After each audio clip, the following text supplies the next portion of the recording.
Greetings, this is Vane and welcome back to Planescape Torment. Okay, in the private sensoriums. And we've got one sensory stone left to do.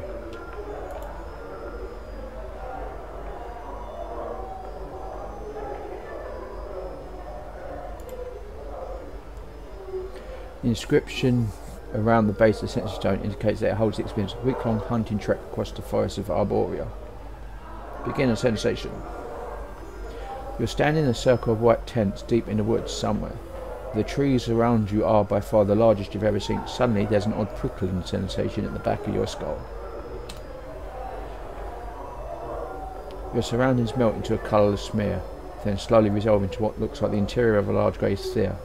Across from you stands a figure almost identical to yourself, his eyes flashing the half darkness. A mad smile splits his features. I knew you would come. Greetings. Oh, greetings, greetings, so good to see you, he sneers. I bid your murderous tongue be silent. That's right, murderous. Your pretend innocence is laughable. Who are you? Oh, don't you know? Didn't all those filthy lying thrice-be-damned journals tell you who I am? Those journals that were so conveniently left for me when I awoke. Those journals that called me an incarnation. Bah! Burn them all, I did. All that I found. So you're one of my earlier incarnations. He crosses his arms and looks away. If you put stock in such trash, yes. What did those lying journals say? They spoke lies, lies, lies, and nothing more. Filth about a man who forgets himself, other incarnations of preserving the experiences in writing so later lives could benefit. Thieves, it's my life, mine. You all want to steal my body and you won't have it. Where am I? Oh, this. He sneers, gestures around him, snickering. Just a little trap, that's all. I realise that killing you, body thieves, might not be enough. I might have to trap you and snare you for eternity. You may have realised by now that there's no way out of the sensory stone. Your mind is locked here. You will note the rather sparse surroundings that I've left you, all to help the madness set in good and quick while your flesh rots away. He chuckles evilly. I have some questions then. Your earlier incarnation crosses his arms and looks away indignantly. Save for a few more tufts of hair on his head, he is identical to you. Even his arms have most of the tattoos yours do. Did you create that trap, dodecahedron? I don't know what you're babbling about, heh. Heh heh. Alright, it was me. Brilliant, wasn't it? Did you play with it a bit? Lose a finger or an eye, I hope, he quarters merrily. Did you put those tattoos on? No, he looks distraught. That one incarnation, that practical one did. I've tried to burn them off, but the skin regenerates with the tattoos still on them. I have tried to tear them off, stain them with acid. I hate them. But why? His eyes flickers uncomfortably. Because it is maddening to feel the eyes upon you, reading your body like a book. How did you make this trap? Can't tell you that. It'll never be replicated. The magics used in its creation were lost, even to me, clever as it is, though. One experience hidden beneath another so that no flesh but my own would set it off.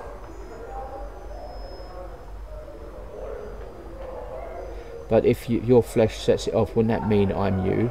You've trapped yourself. I've trapped myself. Didn't you see? But that's not... You're the one of the... I thought I put in safeguards. How could you... I be so foolish? He wrings his hands together, biting his lip. How to get out? How? I've forgotten. Wait. I'm the only one who can release you, and that will not do. If you are I, then you can release yourself. Try to release yourself by willing the trap open. Okay, so that's our paranoid journal.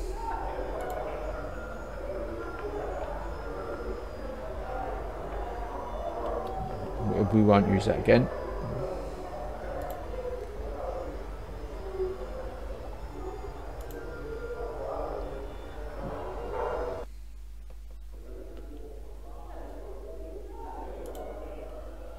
Let's go and see what we need to do. First off, let's go to the curiosity shop.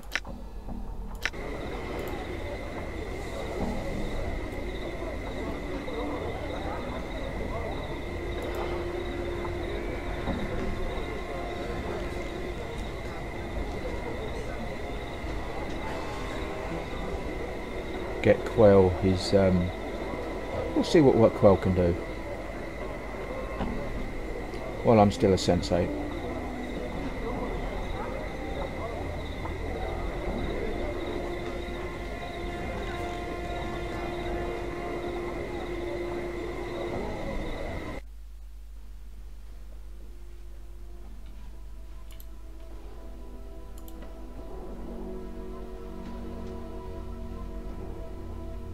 Okay.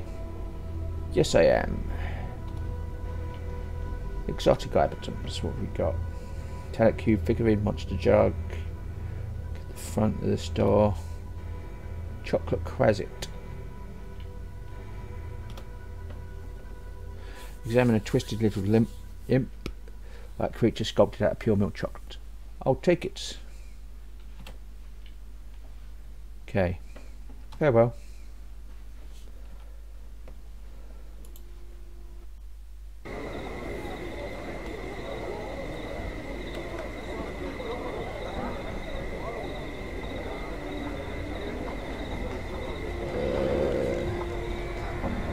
By the map because I'm nowhere near am I? Yep.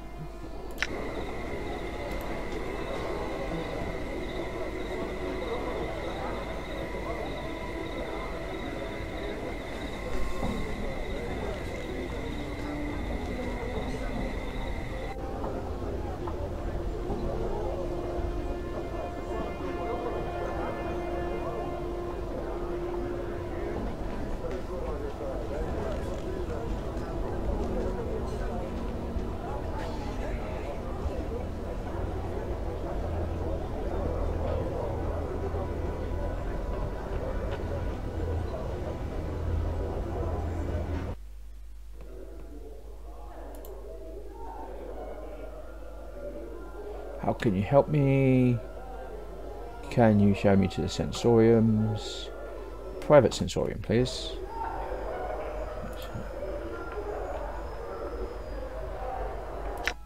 Is that Chocolate Quasit?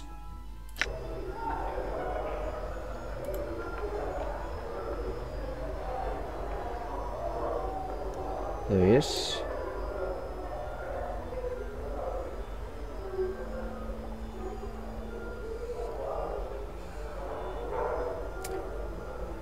I bought you. Unbelievable, you turned to customer your detestable presence once more. You ill-conceived, weak sod. Pulses harangue into a small peppermint. I pray you've learned yourself some manners. I've bought you some imported chocolate as a gift. Oh, his demeanour changes in an instant. Very kind of you, very gentlemanly. May I see it? Show him the chocolate Quasit. Takes it from your hands. Oh, quite rare these are, and most delectable. He bites off a large piece and tucks what's left into his tunic. I had some questions. He frowns at you, licking the last of the chocolate off his fingers. Who told you to bother me with inane questions? Come now, what is it you wish to bother me with, or be gone? He fishes a malt bowl from his sleeve and eats it. Who are you? I am Quell. He holds his hand up imperiously, as if to stop for you from introducing yourself. Don't bother to introduce yourself. You must be the most insolent, annoying pest this side of Sigil that I've heard so much about. A true pleasure to meet you, and thank the powers. It couldn't have waited until you had curled up and died, thereby sparing me the pain of being forced to banter words with you. I would gladly trade my formidable sorcerer's powers for but a minor enchantment that would pierce your thick skull and introduce at least the idea of manners. Formidable sorcerer's powers? Could you teach me? Teach you? Ha! Are you even a mage? Yes, I am. Oh, what wonders the multiverse holds for Quell today. Come, let me see your spellbook. Let him look at it. Tears it from your grasp and glares furiously. What is this trash? I'll tell you, dung. Dung, dung, dung. How can you even pluck the spells from these stained pages? Have you been using this book as a bar towel, so soaked in spirits, glue and blood it is? Do you not care for your spellbook? How can I cheat someone who does not respect the art? Why does its appearance matter? Your spellbook's appearance should reflect your respect for the power it holds. That trashy little book of yours is suitable only for the basis of words. True spells should be recorded in rare precious inks on sheets of vellum edged with gold leaf. Everything in its proper place or not at all. begins to hop about madly. Proper place, proper place. I see. Can you teach me or not? He shuts his eyes and massages his temple for a moment, finally speaks in a cold level tone. It is obvious I can teach you nothing. I may, however, have spells you might wish to purchase from me. Would you care to see them? Yes, I would. Okay.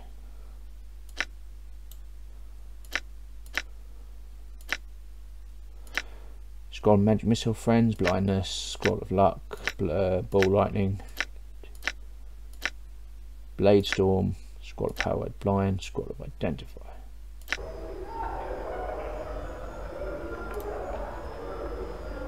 Okay, I had some questions. Blast, nowhere to hide his world, out with it. What do you wish of me now? Pops candy with his mouth and looks at you unexpectedly. May I have some candy? Candy, and once more for good measure, a candy? What pray makes you think I'd give my candy to a shirt as impertinent as pumpion such as yourself? And taps his foot, arms crossed, and let me. Would you sell some then? Now that I might, but I'd warn you, I sell no ordinary candy, but chocolates of power. Draws his eyes out, rubbing his hands together greedily. Chocolates of power?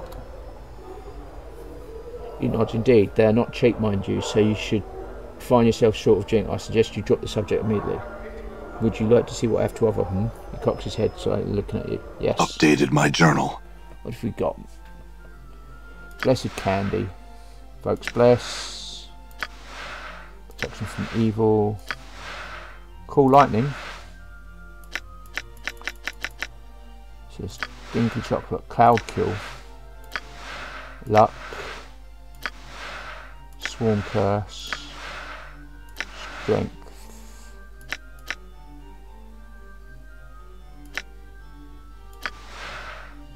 Friends. Armor. Okay.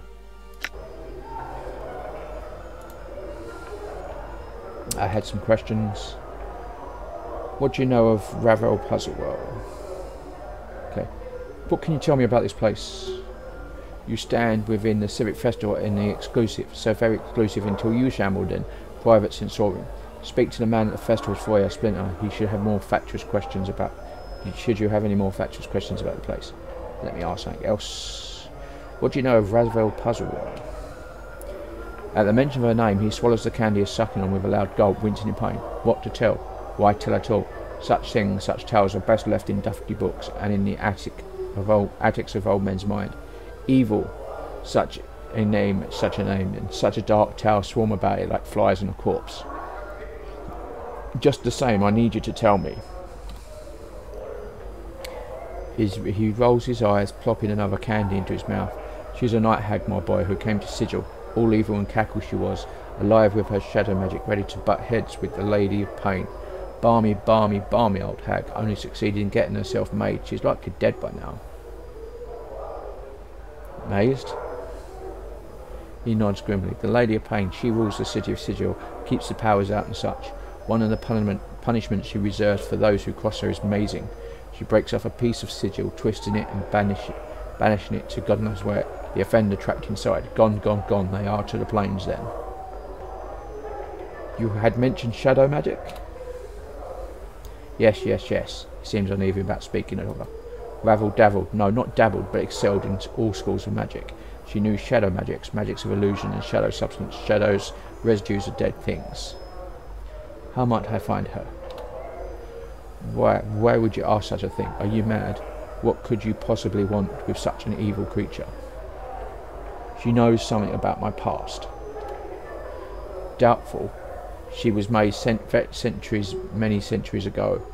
Gone, penned in the dead book she is. And even if she were somehow still clutching to life with her black and bloody talons, what could she possibly know about you? If she wasn't the spitting image of cackling evil, that is, and even willing to help you. I'll just have to hope she's alive and will help me. By Lesh's 6 teats and her swollen tummy, what a flickering candle of hope hurled into the howling winds of pandemonium that is. Flicker, flicker, whoosh. Don't be any more fool than you need be. I must still seek her out, whether she's dead or alive. If she's dead, which she most likely is, then what is your plan, may I ask? You have everything figured out, do you? Quell is just blowing words out of his pits. Nonsense, nothing. What do you plan to do if she's in a dead book, huh? I don't know. I'll figure something out. My. That's the best plan I've ever heard. Pure blinding white genius of an idea. No idea how to get into the maze. No idea how to get out. No idea what to do if she's dead. Certainly no idea what to do if she's alive. I might as well be talking to a lemure for all the balmy foolishness you're spouting out. Can you tell me how to get to a maze? Lunatic man Adder Cove. Have you not listened to a word I've said? She's imprisoned in an interdimensional maze for trying to best the Lady of Pain. That means she's at least 10 times as balmy as you, and at least 100 times more powerful. She's also most likely dead, thrice dead, and, if by some happenstance she isn't, she'll make you dead. I understand, but I really need your help. Can you tell me how to reach her or not? Kel goes quiet, chewing on his lip. After a moment he fishes around his tunic for a minute and plops it into his mouth. You're serious. Serious now. Why so serious? So bait or bent, so mule stubborn, he said. Well born clueless, die clueless. Yes? Updated my journal. All mazes have portals. This much I know to be true. A way in, a way out. This is how the lady fashions them. I do not know the portal, its location or even its form, but I'm told its key is a piece of ravel. A piece of ravel? But if ravel's maze, then how am I supposed to? Then you'll have to make do. Find something that has ravel's take on it, perhaps. That is all I know. All. Bother me no more about it. If you want to go pestering someone about someone like that, go to the brothel's latent intellectual lust. One of the ladies there is bound to have met someone or knows something that will help.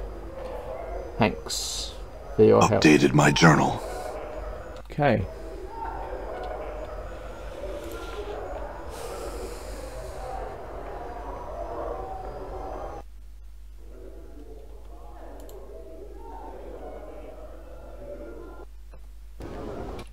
So we've got, what have we got?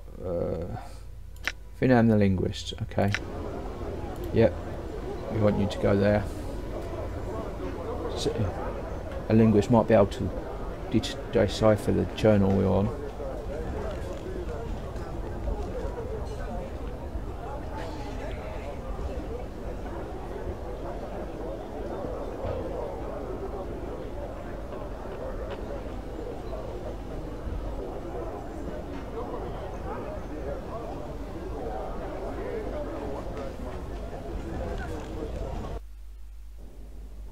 Okay.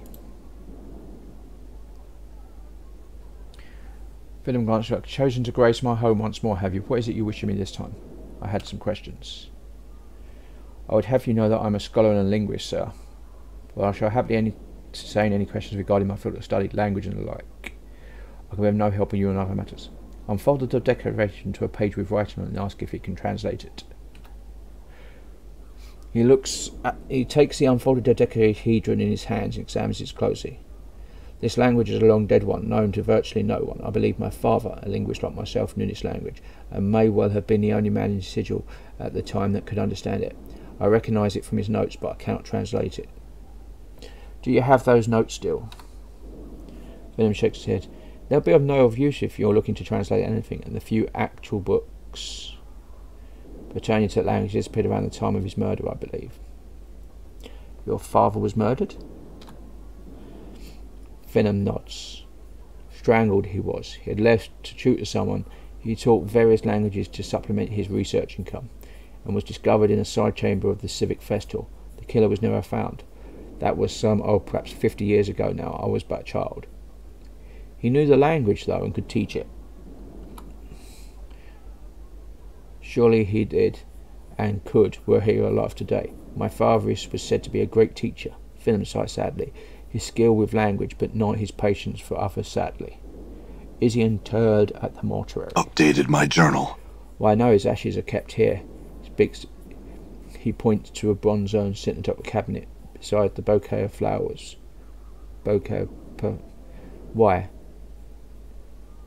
A smile. A necroscope, are you? Speak with the dead. Suddenly found I have no wish to speak these things any longer. You'll have to excuse me, sir. Farewell. Farewell, Venom.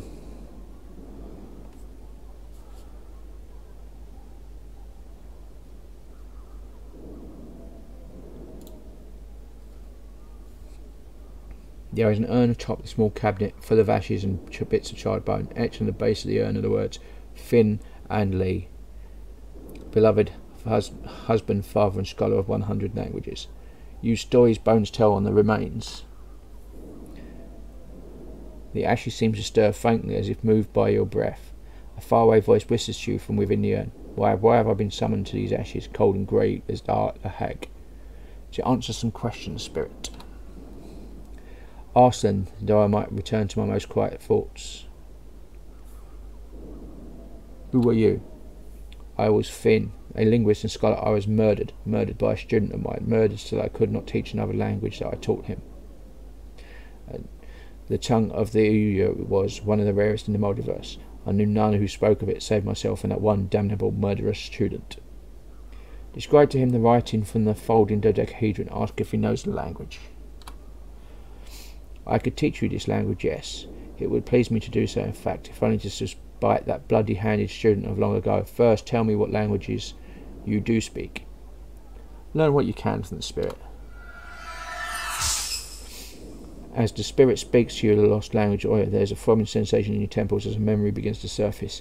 Memories of this language. You recall letters, words, phrases, until, like a spire wind blowing away in the blanket of poisonous smog over the great foundry, the language is once more revealed to you in its entirety. Updated my journal. There is another memory, though, bubbling to the surface, a darker one.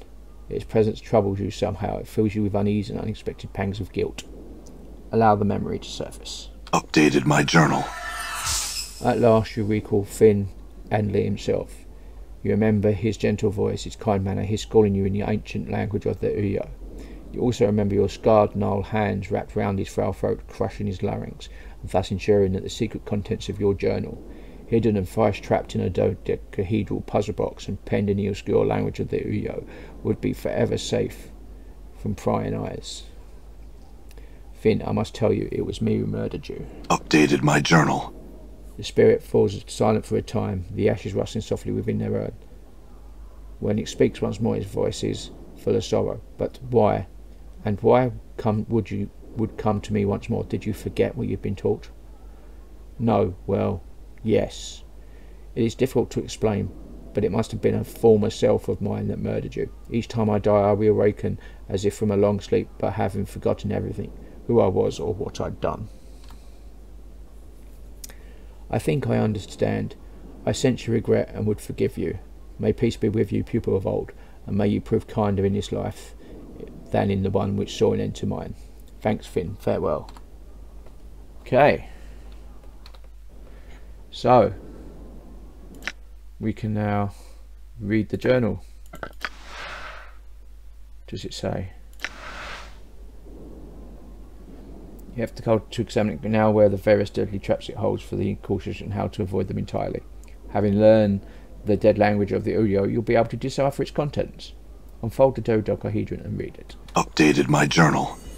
A tablet turns out to be a journal of sorts, one kept by some prior incarnation of yourself, it would seem, and not an altogether sane one either. There are only a handful of completely coherent sections. Let's browse through it. What do you wish to read about? Read about whispering shadows. The whispers are not the shadows moving. They are speaking, plotting, talking to one another. I understand some of what they say. Okay, a female ghost. The book tells me things, whispers things, tells me to avoid the ghost girl, avoid her. I don't know her and she torments me. Okay. About hiding something within your own body. And so I swallowed it, hoping it would catch in my bowels. I can make someone remove it when I need to. Okay. Read some paranoid ranting. I have learned that my life is not my own. I will not allow you to have my life. You will have to pull my life from my broken body if you want it. It's you who will die. If I cannot have it, neither will you. You're responsible for this treason of flesh. You will not live to live my life. Okay. And we've got cursed tattoos. The accursed tattoos will not leave my skin.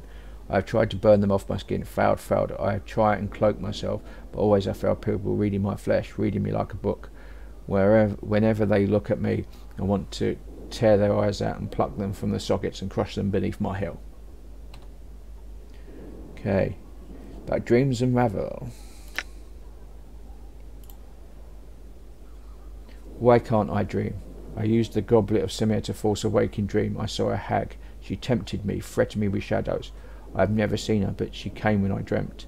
I must not dream again. I must always be aware I destroyed the goblet. She says something of power, and she will have me, will find me. Get away, hag. Stay far from me. Leave me in peace. I want nothing to do with you. Her voice reeked of evil's talons like spiders. They burrowed out into my grey matter, and I needed her out of my mind. Out, hag. She was a myth, a fairy tale who challenged the Lady of Pain. And how can one fight someone who is a myth? I don't have the weapons. I need weapons that will kill her should she find me. I need a strategy so she cannot defeat me when she comes for me. I must devise and think. I will beat her. Okay, if we got the danger of names. Fear names. Names have power in identities. Names can be used as weapons by others. They are a hook that can be used to track you, find you, hunt you across the plains. Remain nameless and you shall be safe. Okay. The killing in the fest hall. I went to the fest hall looking for the path of my false self in its horse. So glaring it was that those I did not know, the false ones, welcomed me into their confidence, treated me like a friend, showed me my room, attended to my needs. I had to restrain myself from launching out against them. That would have been premature. First I needed to protect my identity. I found one who knew the exclusive language of Uyo, learned it as I could, then killed him. Then I went to the sensorium and prepared to end the matter. Soon. Read about the murder of one who tried to help you. There is nothing he can do. Memories are gone. He says never to return. He says lies and tells me this is what he told me. Lies. He said my mind is weakening from every death. Lies. He sat there betraying my confidence with every turn. He says that only after 3 more deaths, 3 more lives, will I gain the benefit of keeping my memories. But that I will die when I die. Die? How can one be immortal and still die? He could not answer, so he was of no use. I butchered him so that no other incarnation will ever benefit from his uselessness. Okay. Read a cryptic answer from an unknown source. So the ghastly head said, "You have been divided. You are one of many men." One of many men? You bear many names. Each has left their scars on your flesh. Lost one, immortal one, incarnation said, man's of 1,000 deaths, the one doomed to life. Restless one, one of many, one of whom life holds prisoner. The bringer of shadows, the wounded man, the misery bringer, Yemeth. You are silvered glass that is cracked and the pieces scattered across history. Only one piece is of report. Regain that and your life will be yours again. There will be a price. This price will buy you a chance. Without the chance you are doomed. You have lost that which was never meant to be separated from man. Your mortality has been stripped from you. Lost, it exists, but you must find it before your mind is lost to you as well. Okay. Something about legacy. A legacy. The note read, "Forget not to collect your legacy," and a small code scratched beside it, 51 AA. A trap, no doubt, set by another of my false selves. I'll see it destroy, I doubt will. Okay, let's put I feel stronger. Yeah. We've got 1 point. Where are we putting you? What are we putting you on?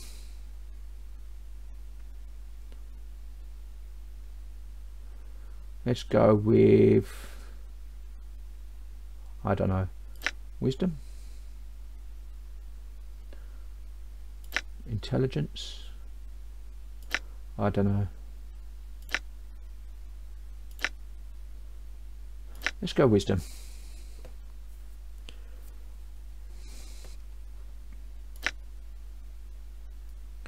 Yeah, that looks good.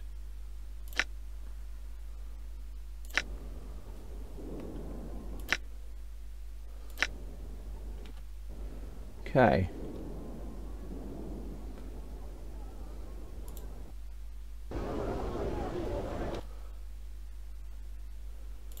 Go to the advocate's house.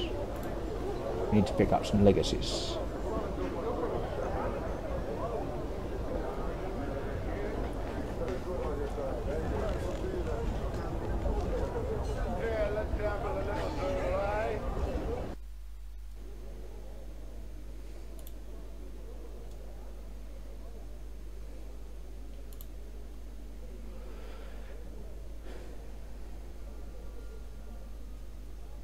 See Ianis, he turns you as you enter and fixes you with a tired gaze. There are dark sacs beneath his eyes and looks as if he has not been sleeping. Greetings, Ianis. You again. He frowns slightly as he stares at you. What is it you want this time? I had some questions for you. Okay. Ianis, there's a century stone in the sensorium that contains a fragment of your daughter's experiences. His eyes blaze with hope. There is, but in which one? You must tell me. It's one of the sensate sensory stones. If you're not a sensate, you could not gain access. He thinks for a moment, they must find a way. Perhaps they would make an exception for her after. If you wanted, I could speak to someone. I'm certain they would make an exception in your case. Updated my journal. Ianis looks relieved. If you could, I would be most grateful.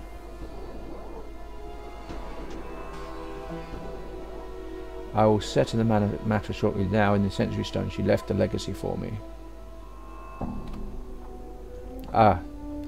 Yes, not. It seems you spoke daughter. My daughter was known to you then. He speaks. Hold a moment and I see what was left for you. I will wait. Updated my journal. Hands. All the articles are accounted for. Ianis holds 3 scrolls in his hands. I had no idea that she established a legacy here. You're staring at the items almost hypnotised. Here you are. If I may I read them? Let me read them first, and then I shall decide. Of course. Yeah, but please, I beg you, I have very little left to remember my daughter by.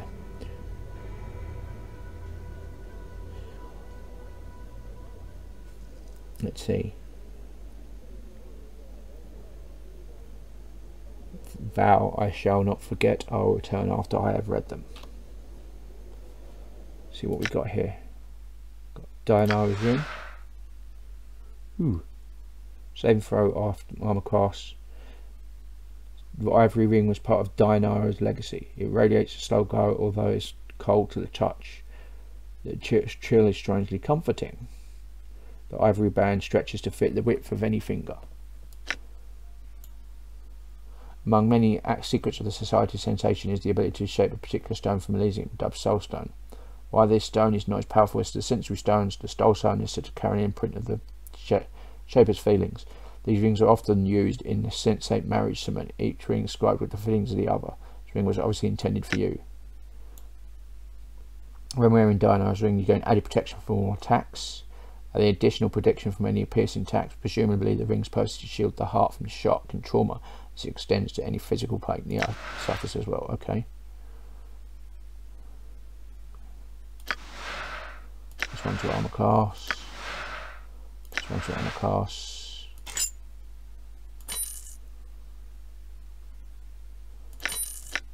-4.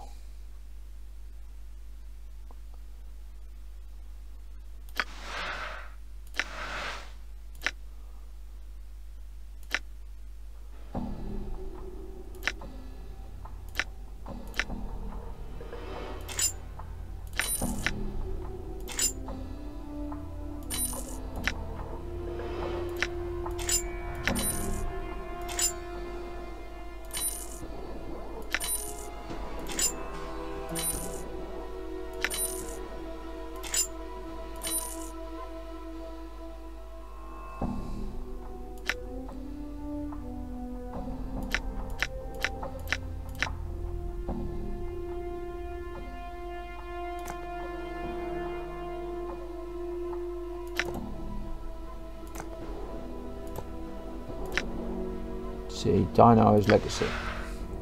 My love, if you're reading this, then the tragedy I have seen coming has come to pass. I have died and you have remained to suffer the loss. Know this, my love. Though you were forced to shield your feelings from me, you sought to protect me with a terrible burden you carry with you. The distance you kept between us was your way of protecting me. In the brief moments when we were alone, you let your feelings be known. That was when I knew you cared for me. Carry no regrets with you. Carry no guilt, for I came with you on your haunted journey of my own accord, and no matter how death came for me, I know that you did everything in your power to save me. Our lives are intertwined, my love, and death shall not be a wall between us. For my sight has been seeing what is to come only in staccato segments, but it is enough for me to know that we will be separated for a time, but we will be reconciled again. Thus do not see my death as a farewell, but only as an interval before we meet again. Carry my ring with you, and these other pieces of me, and think of me. Keep me in your mind and heart. That will be the beacon that brings us together. Okay. This tissue thin vellum scroll was part of Dinara's legacy. The scroll is neatly rolled up and wrapped with a red ribbon. When the ribbon is opened, the healing magic contained within the scroll is released. The scroll will heal even the most critical of wounds. Okay.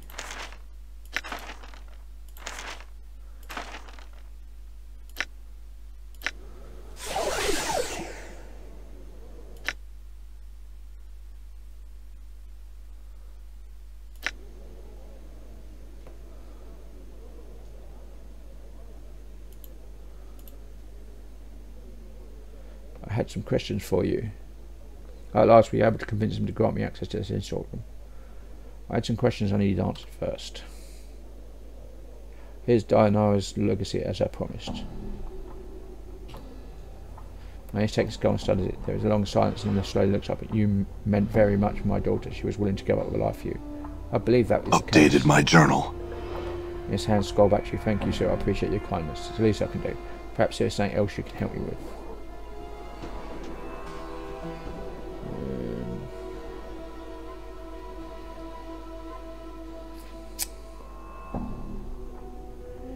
Okay, so a legacy. Dinara's legacy. Okay.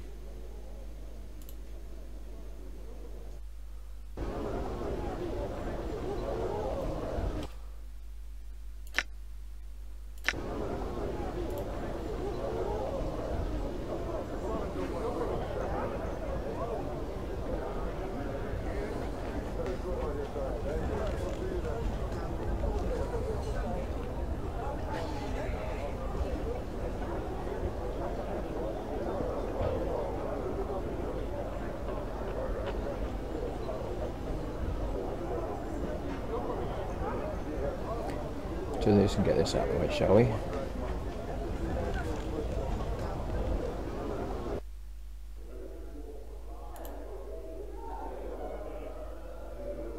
How can you help me?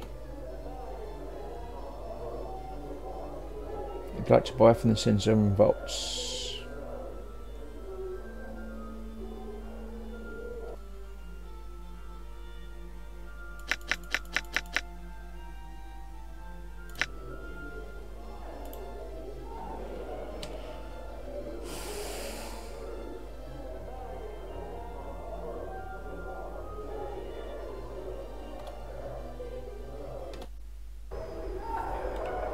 Is there a guide here? I'm gone.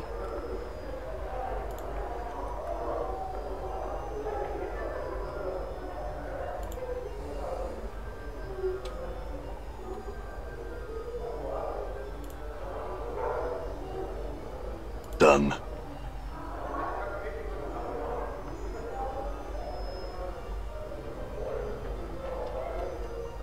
What?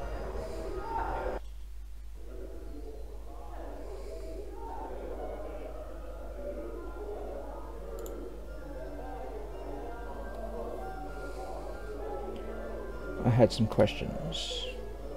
There is a man, Ianis, who I was hoping you would grant temporary access to the private sanatorium. And for what reason would we allow such a thing? Because one of the stones there contains a fragment of his daughter's experiences. She died far from home and not having seen him in a long while, and he mourns her loss deeply.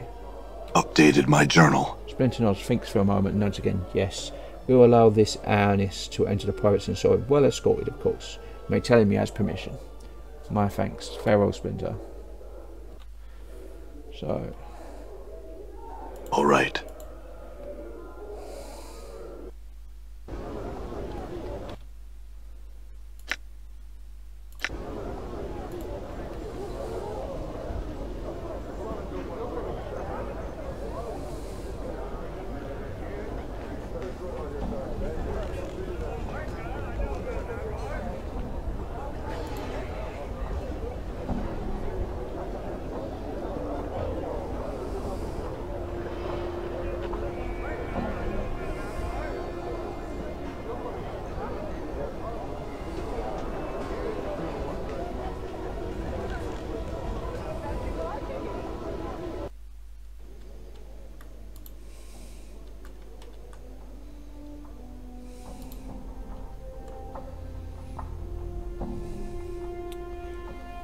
At last, we were able to convince someone to grant me access to this. Yes, they agreed to give you access to your daughter's sensory stone. Thank you, good sir. Thank you. I'm in your debt. It was no trouble, Jonas. Please go see the experiences of your daughter. I think they might ease your troubles. Updated my journal. Okay.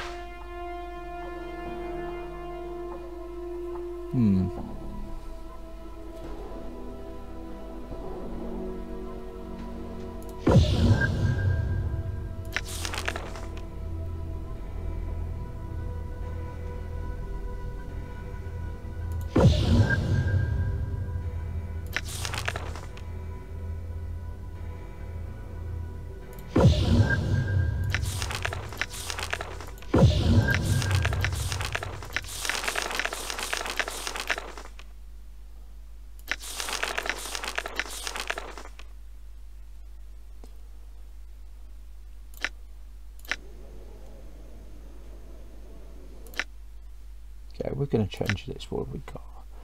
Yeah, got them.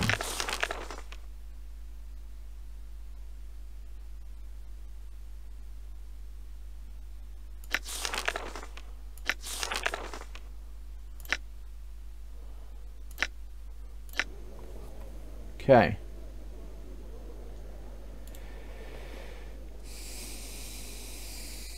Where are we going to go? Well, I think having leveled up, we're going to go and try Undersigil again. All right.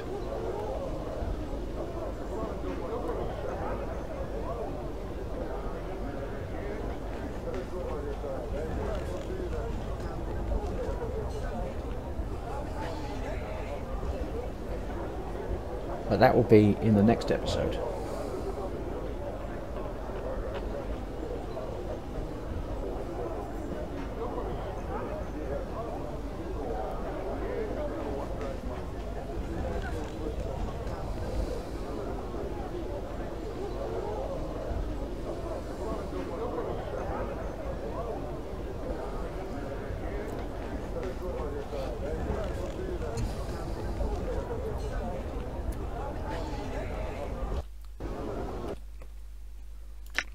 So this has been Vane doing Let's Play Planescape Torment. If you like what you're seeing here, be sure to like, subscribe, share and comment.